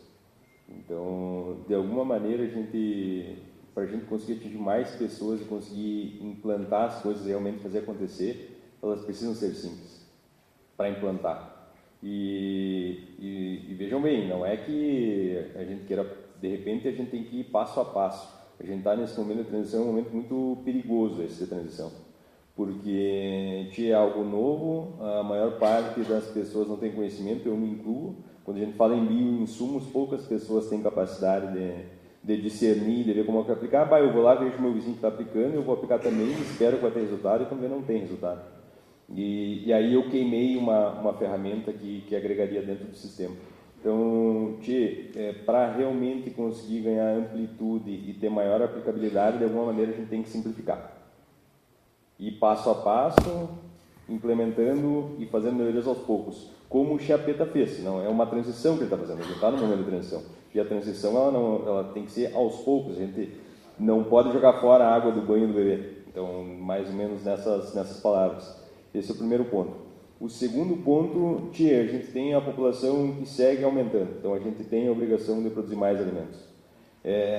São duas maneiras, a gente tem que intensificar a produção, porque se nós não intensificarmos dentro da área produtiva que nós temos hoje, a gente vai estar gerando pressão para as áreas remanescentes da vegetação nativa, e a gente não quer isso, então a gente tem que intensificar, e para a gente conseguir intensificar, a gente tem que entender os processos. Então, o primeiro ponto que eu entendo é conhecimento e entender os processos. A gente tem que entender os processos produtivos, porque às vezes a mesma quantidade de insumo aplicado de uma maneira que faça sentido do ponto de vista da planta, ela vai gerar mais resultados.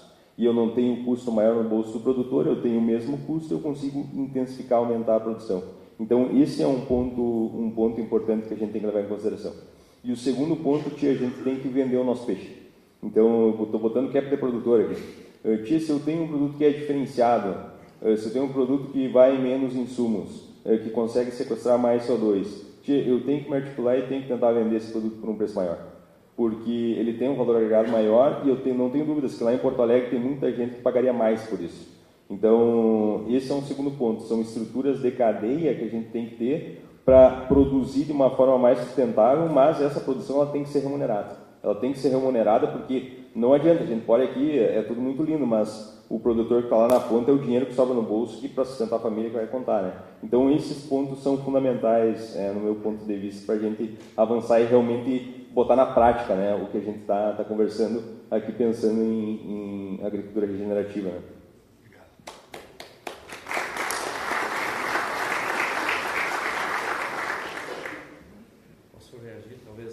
Eu não sei se eu concordo integralmente com o colega, porque tem um risco seguinte, se a gente de novo simplificar, qual é a garantia que eu tenho de que quem hoje está comandando o sistema não chega lá e toma conta?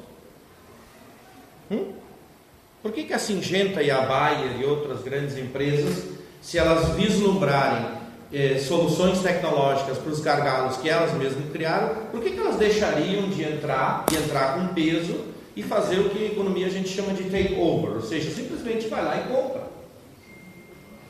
Vou dar um exemplo. Cerveja artesanal, né? Deve ter quantas cervejarias artesanais tem agora aqui em Ijuí? Tem umas quantas, qualquer cidadezinha pequena que tu vai tem. Há uns 20 anos atrás, quando começou a moda da cervejaria artesanal, o que a Ambev fazia? Quando surgia uma, começou em Blumenau.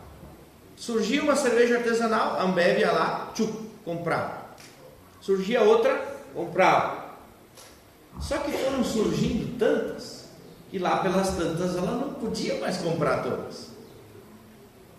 Entendeu? Então, com a agricultura regenerativa, com os bioinsumos, o meu ponto é o seguinte: se nós caminhar numa perspectiva de simplificar, vai ser muito mais fácil contra os quais a gente está, digamos, tentando alternativas, eles virem lá e tomar essas iniciativas. Porque, meus amigos, eles têm o dinheiro, eles têm o poder financeiro. E nós não vamos ser ingênuos, nós não estamos no mundo de santos, não. Nós estamos no mundo da concorrência, no mundo da disputa e tal. Então, o meu ponto, eu acho, é o seguinte: nós temos que atuar, e o peixe tem que ser vendido para os agricultores, né? A ideia tem que ser vendida a partir daquilo que eu acho que é o ponto que muitos experimentaram e gostaram, que é a redução de custos. E a redução de custos que acontece nas propriedades, ela não tem um caminho só. E esse é um dos pontos que eu gostaria de deixar aqui uma mensagem que a gente precisa pesquisar. Eu gostaria de fazer uma pesquisa para saber onde bioinsumos reduzem custos em qual tipo de propriedade. Qual é a escala que reduz? Até 50 hectares, de 50 a 200, de 200 a 150, de 1.000 a 3.000. Quais são os custos ótimos? Qual é a curva ótima aqui? Não tem um artigo sobre isso. E aí, se não tem artigo, como é que... É que nem pesquisa de medicina, pessoal. Se tu não sabe qual é a dose que tu vai dar, tu não sabe o remédio que tu vai dar para o paciente. Então, isso é a primeira coisa que nós temos que pesquisar. E nós temos que saber, daí, recomendar para os agricultores o que tu vai fazer para que tu possa ter um resultado. E aí eu vou dizer uma outra coisa que eu falo sempre. Pessoal, o econômico é o primeiro ponto. Se não dá dinheiro, se não dá retorno, esquece. Agora, entre dar dinheiro e dar retorno e querer explorar a natureza, explorar o meio ambiente, aí tem uma diferença. Entendeu? Os agricultores precisam ser remunerados pelo trabalho que eles fazem, pelo valor que eles produzem. Agora, tem uma diferença entre acabar com a natureza para ter que fazer isso. E aí eu acho que é um lado da consciência. Entendeu? E aí o outro ponto, Eduardo, por que eu acho que ainda tem um longo caminho? Aí eu tenho que... Enfim, por que vocês me convidaram? Porque eu sou sociólogo. Tem relações de poder aí, pessoal. Poder, não é só tecnologia, é poder. Como é que vocês acham que é lá em Brasília? Lá no Ministério da Agricultura? Por que a Embrapa não faz pesquisa sobre isso? O pessoal sempre diz, meus colegas da economia da Embrapa dizem, um dos pontos mais importantes que fez a agricultura brasileira ser o que ela é hoje, internacionalmente, é o componente de tecnologia. E esse componente de tecnologia foi praticamente todo a pesquisa agrícola foi praticamente toda ela feita dentro de uma instituição pública chamada Embrapa. Se tu somar isso mais as universidades que formaram as pessoas para a Embrapa, todo esse capital humano foi para o setor. O que eu quero, o que eu gostaria, o meu sonho, é que agora a gente começaria a criar Embrapas, criar cursos de agronomia, criar pessoas para essa nova agricultura que precisa surgir. E aí tu vai lá em Brasília, tu fala, o pessoal só escuta quando tu vai falar de agroecologia. Ok, nenhum problema. Mas a agroecologia é um ramo, a agricultura orgânica é outro ramo. A agricultura tem várias coisas andando. Entende? E aí, pessoal, nós temos que, entendeu? Tem que escrever artigo, né? Tem que falar com deputado, tem que fazer pesquisa, tem que ter orçamento. Se não tiver orçamento, não funciona. E aí vou terminar aqui provocando, já que nós estamos no painel, né? Vou provocar aqui meu colega, né? O Luiz Boni, e vejo ali o Gervásio também. Meus colegas da Emater. Não é tão leve assim, não. A Emater tem feito coisas muito importantes, mas na minha opinião, a Emater tem muito mais coisas para ser feitas. Tem muito mais técnico da Emater que está trabalhando para manter o sistema do que técnico da Emater que está trabalhando para mudar o sistema. Desculpem a crítica, mas eu não estou sendo pago por ninguém aqui e me chamaram para fazer o debate. Então, tenho que dizer isso. E a universidade também, Eduardo. A universidade também, pessoal. Vocês acham que os meus colegas lá na universidade não querem ouvir falar disso, porque muitos pesquisadores, né, os projetos que são aprovados são sempre os mesmos. O cara fica pesquisando a vida inteira a rebimboca da parafuseta e não estuda nada de novo. Aí o senhor que veio falar comigo antes aqui, que queria saber a quantidade de quilos de pó de rocha que ele bota na propriedade dele, não tem ninguém para testar, para saber por que dá certo ou o pó de rocha não dá certo. Entende? O Brasil é um país que não tem fósforo, não tem potássio, nós temos uma riqueza em pó de rocha, só que até agora ninguém sabe qual pó de rocha, que tipo de pó de rocha. Outro dia eu fui lá comprar um pó de rocha, o cara me deu a lista de microprodutos químicos que aquele pó de rocha contém, que não deve ser o mesmo que outras rochas têm. Então o processo de mineralização seria uma das primeiras agendas de pesquisa. Agora eu pergunto para vocês, cadê o edital do CNPq? Cadê o edital da FAPERGS para fazer pesquisa sobre isso? Não tem. Não tem. Se não tem edital de pesquisa, pessoal, o pessoal da universidade não vai fazer pesquisa de graça, eles não conseguem fazer. E é assim que o sistema funciona. Então, pessoal, não vamos ser ingênuos de achar que a gente tem uma boa ideia e que amanhã vai estar tudo resolvido só porque a gente tem uma boa ideia. Não é assim que esse mundo funciona. Não é assim que o mundo funciona, desculpe.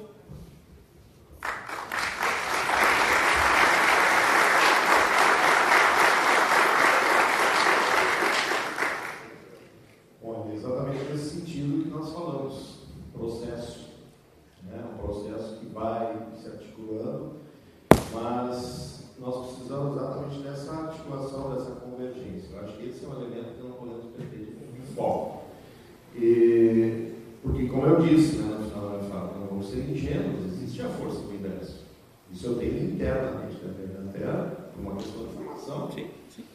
E posso citar para vocês, hoje, que quando a gente trabalhou com estruturas importantes, aí, praticamente eu trabalhando na região metropolitana, nós éramos o maior produtor de batata doce do Brasil, uma região ali, Barra do Ribeiro, Mariana Pimentel, maior produtora de batata doce, e aí vamos nos valer do que nós temos de protocolos de uso de bioinsumos nessa área, porque não havia nenhum produto liberado de agrotóxico, mas todo mundo usava, né? Mas não havia nenhuma liberação de produtos dentro do que é possível pelo mapa.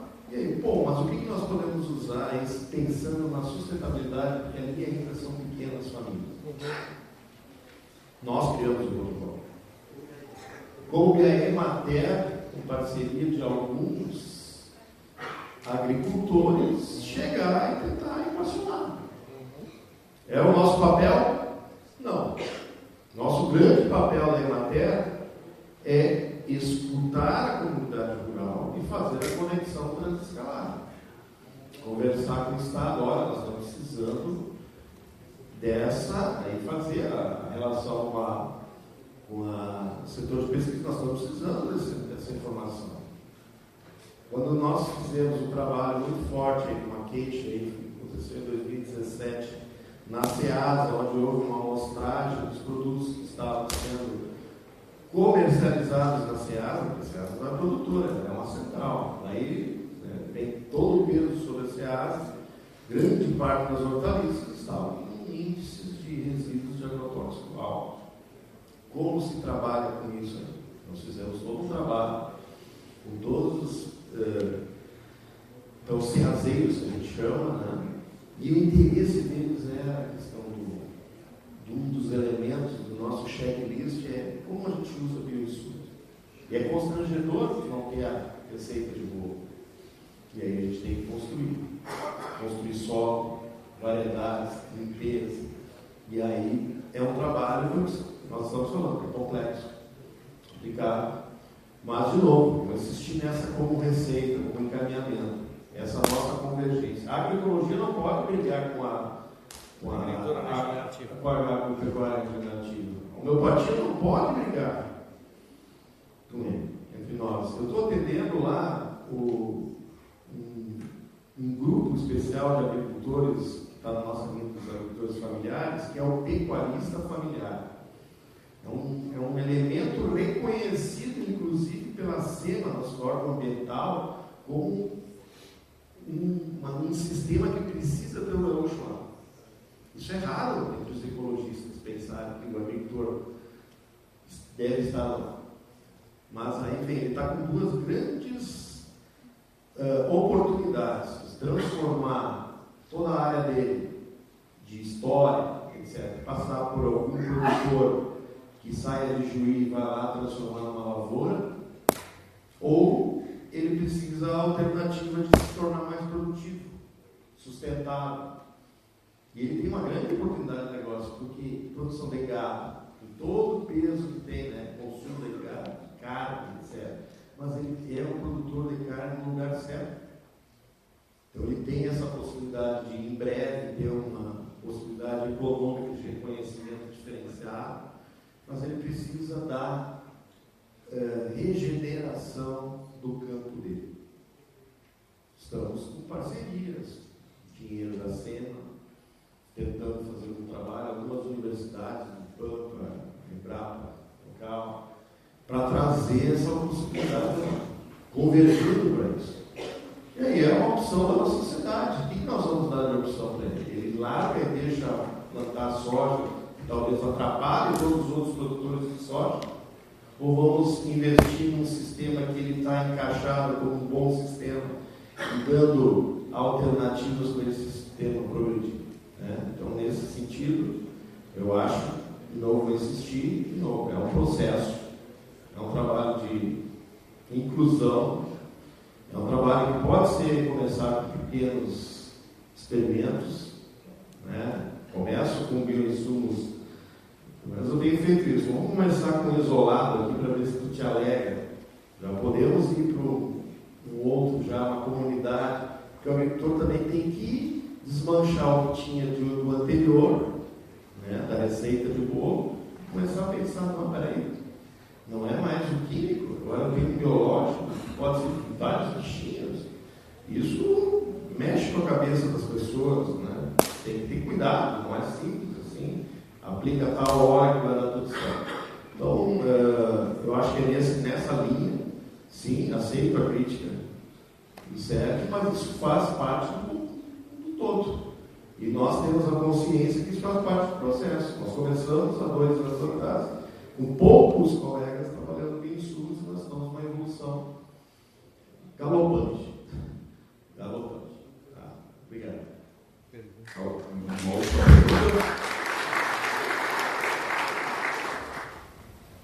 Boa noite. A respeito ali com o rapaz da UFSM, a questão do carbono, concordo que não podemos negar que o humano tem interferência, óbvio. Mas eu sou recente no assunto e me indicaram livros para ler, vamos conhecer. E uma própria professora já morta da UFSM falava isso antes dos anos 2000, as enchentes que ocorrem hoje. A questão da compactação do solo, a quebra do ciclo da água, a doutora Ana Maria Primaverzi e seu marido, né, foram professores dentro da UFSM em outrora, né, não é nem do meu tempo, eu me lembro. E eu acho que a questão do carbono, no meu ver, estão botando a culpa no galo errado.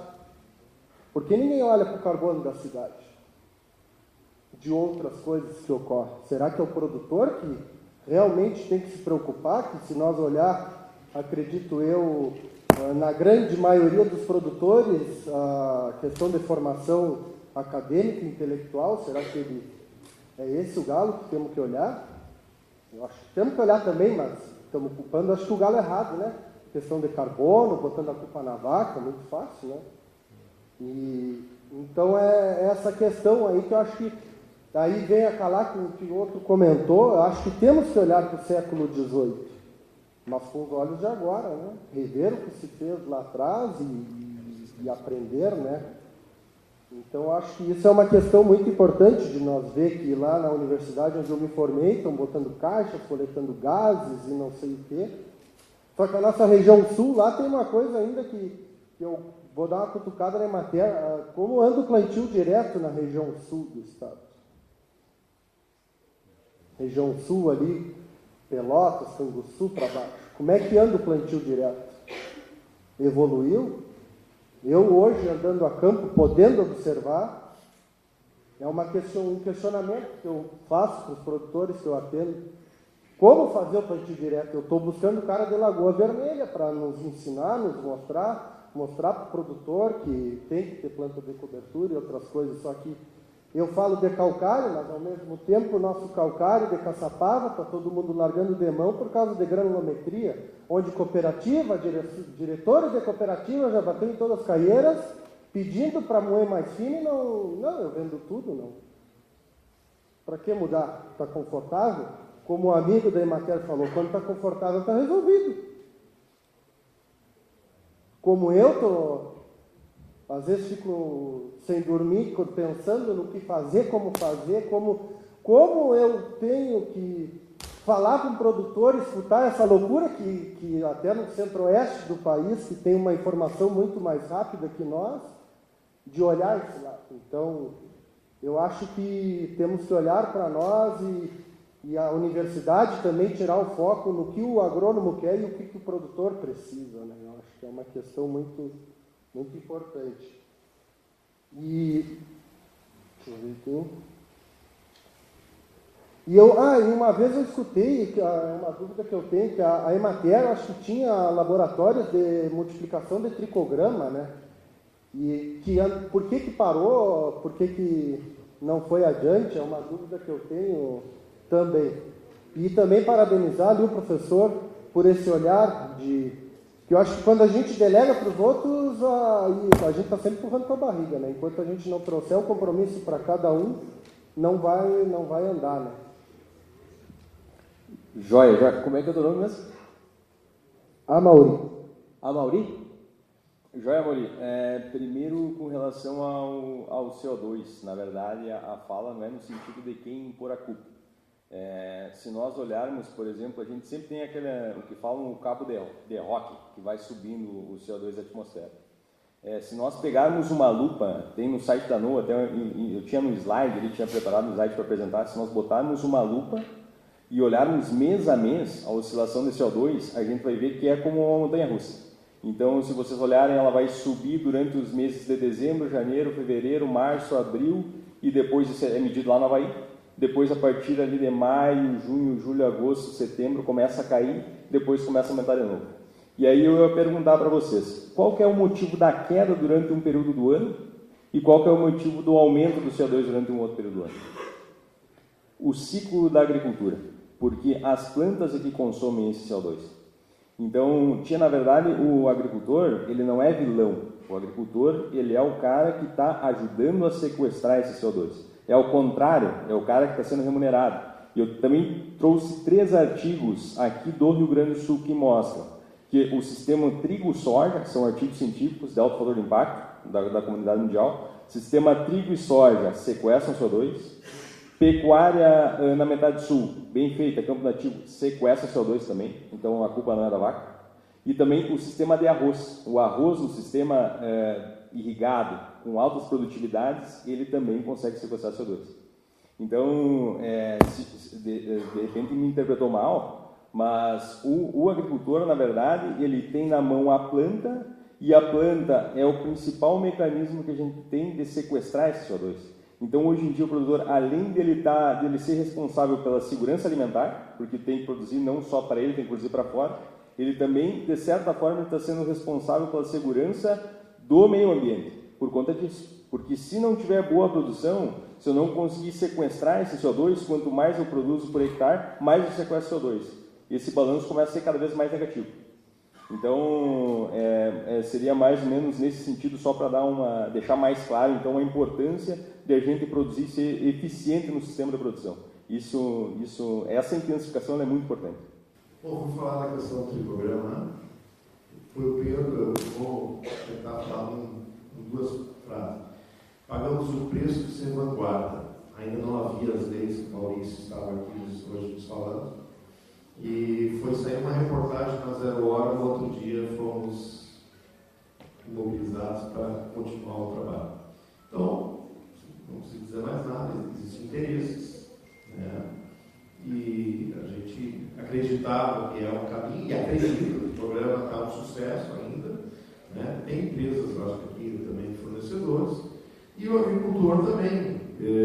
Quando eu iniciei um trabalho lá com o pessoal do litoral Milho Verde, eu paguei do bolso. Olha, vamos experimentar, quem se prontificou, fez palestra, compra que eu vou usar na minha área e vou em 2 ou 3 agricultores. Funciona. Um ano foi 1 hectare, outro ano 80 e praticamente todos usaram. Então, nessa linha é importante. A questão que falou do plantio direto, tem uma coisa sendo levantada pelo grupo de conservação do solo, aí, dos professores mais antigos, e eu acho que tem pertinência a questão de muitas áreas serem arrendadas. Não tenho compromisso com o processo. Eu tenho compromisso com a safra. Com a tarefa. Que a gente gosta de dizer. Tem uma tarefa ou um processo. Pode ser que seja isso. Mas também tem a questão da consciência, a questão de informação. Okay? Obrigado. Eu posso comentar rapidamente sobre o negócio do CO2? No caso aí do metano, né, tem umas coisas que é interessante, né? E isso é uma coisa que as pesquisas precisam avançar. O pessoal lá na Europa faz medição de emissão de metano nos bovinos, né? E aí eles fazem o cálculo, ó, a gente tem quantos milhões de cabeças de bovinos no mundo, aí faz um cálculo simples. Em geral são economistas, eles gostam de fazer aquelas coisas, olha, se eu tenho tanta coisa, eu estimo, né, essa média por tantas cabeças. Então o que está acontecendo, meu caro? O Brasil está apenas no jardim de infância de medir emissões e sequestro de vários produtos. Meu colega Borba, lá da Embrapa, de Bagé, outro dia eu fui lá, ele prova que a pecuária é sequestradora de carbono, só que eles ainda, a Embrapa nem tem um aparelho de medir quanto, ele precisa dizer quanto, tem que publicar numa revista, entendeu? Então é aquela coisa, né, o papo agora é do, como é? Santo Agostinho, né, é ver para crer, né, tu tem que provar, né? Então esse é um dos pontos. E o outro ponto é o seguinte, pessoal, às vezes o pessoal pergunta, mas o que eu vejo para o futuro, um ponto, né? O que eu vejo para o futuro? Pessoal, essa nova agricultura que nós vamos construir, e que ela vai acontecer mais cedo ou mais tarde. Vai acontecer. Como eu disse antes, eu não sei se é 2050 ou 2100, mas não tenho dúvida que vai acontecer. Eu acho que o fator que vai acelerar ou retardar vai ser se a humanidade vai enfrentar pauladas como a gente enfrentou no ano passado, em 2024. Porque aquele trancaço que o Rio Grande do Sul levou, prejuízo de 80 a 100 bilhões de reais, se isso se repetir em outros lugares, aí os governos vão se mexer. E para alguns lugares, infelizmente, vai ser tarde demais. Mas é aquela coisa, o ser humano só funciona no trancaço, né? Agora, quem é que vai pagar? Eu tinha uma slide sobre isso. O pessoal pergunta, mas quem é que vai pagar? Pessoal, muito simples. Quem tem que pagar para sequestrar o carbono que está no ar são aqueles que emitiram o carbono. Quem é? Indústria petrolífera. A indústria do petróleo tem 200 anos, talvez um pouco menos. Esses caras têm que desaparecer em 100 anos. A verdade é essa. Em 100 anos, a indústria do petróleo tem que desaparecer e no lugar dela tem que surgir uma coisa nova. E o seu desaparecimento, que vai ser morte lenta, tem que ser um processo construído de transferência de dinheiro para os outros setores sustentáveis. Agora, para não dizer que eu sou realmente ingênuo, vocês me perguntam como é que isso vai ser feito? É claro que não vai ser do dia para a noite. Esses caras mandam o presidente mais poderoso do mundo, que disse na campanha eleitoral, e está cumprindo, drill, baby, drill. O que é drill, baby, drill? Vamos continuar perfurando. Vamos continuar perfurando. Os caras vão continuar sacando petróleo, vão continuar emitindo. Então, pessoal, não vai ser nada assim, um clique, mas vai acontecer. E quando acontecer, os agricultores que fazem sequestro de carbono, eles vão ter que ser pagos por isso. Eles estão prestando um serviço para a humanidade. E aí, se nós conseguirmos medir isso, Nós temos que conseguir medir isso. Aí, por exemplo, o que eu fiz lá já na minha... Tenho 3 hectares em reserva legal. Eu estou registrando lá no meu CAR, né? E agora o CAR vai estar eletrônico. Pessoal, a tecnologia que está vindo por aí, vocês não têm ideia. Tem um amigo meu que trabalha no Ministério Eles juntaram o CAR, o cadastro e o INCRA. Essas informações todas com foto de satélite. Se tu estiver sequestrando carbono na propriedade, tu vai receber um PIX na tua conta. Agora, quando vai acontecer, não me pergunte, eu realmente não sei. Muito bem, acho que